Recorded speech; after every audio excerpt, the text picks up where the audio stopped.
As the 2025 Oscars came to an end, there was the usual discourse of which performance or movie was snubbed at this year's ceremony. And this year, people are talking about Wicked, and about Ariana Grande precisely.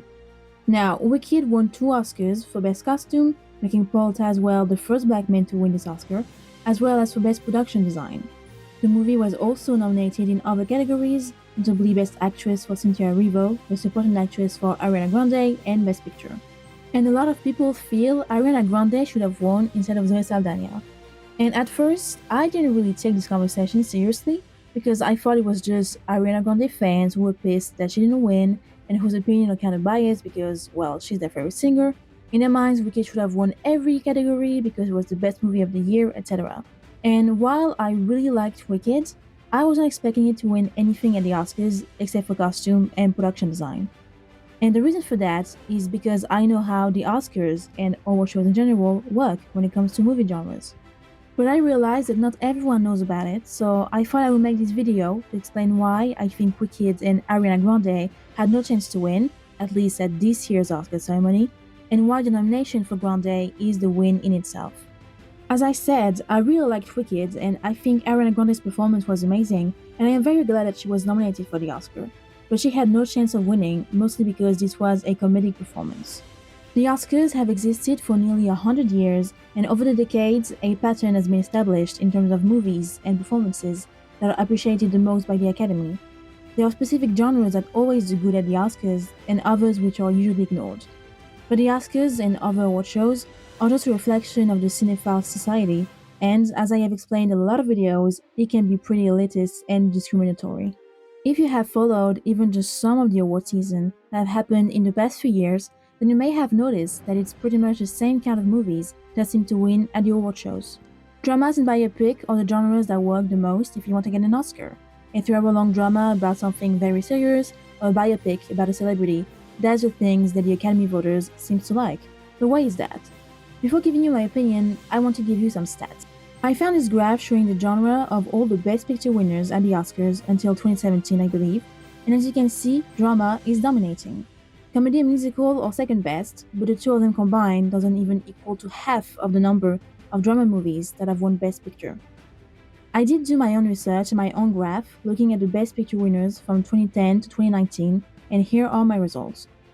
Mind you, I have taken into account that the movies can have multiple genres, but even with that consideration, drama still outnumbers every other genre. Wicked being a comedy and a musical, its chance against the other nominees were low. Now I want to look at the wins for Best Actor and Best Actress. What genre or performance got the most Oscars? Again, I took the winners from 2010 to 2019. As we can see, drama is yet again the number one genre. For male actors, the biopic is the second type of performance that is awarded the most, but for women, you'll notice that the biopic genre is just as high as comedy and thriller. Musical and romance are in both cases the lowest Oscar-winning performances. The Academy voters want heavy dialogue, a long dramatic monologue, couples arguing and throwing plates at each other. They want investigation and actors crying. Biopics are also appreciated because it is deemed harder to play someone real. You play someone that has existed and that people can compare your performance to.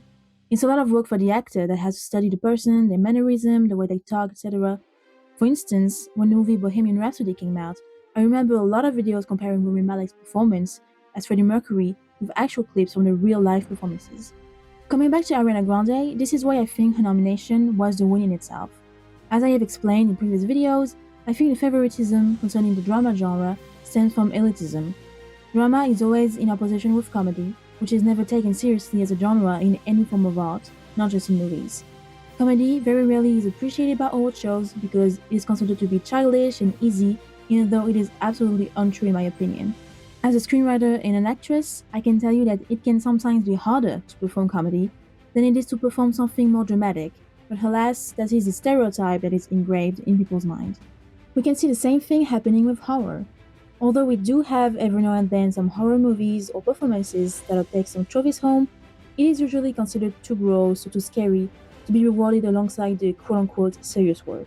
All award season long, Demi Moore won for Best Actress but didn't get the Oscar. Another thing that has affected Ariana Grande's chance to win is category fraud. Zoe Saldana, who won, was complaining for supporting actress when she was more of a leading actress in people's opinion. So, of course, the fact that she had more screen time meant that she had more opportunity to show off her acting.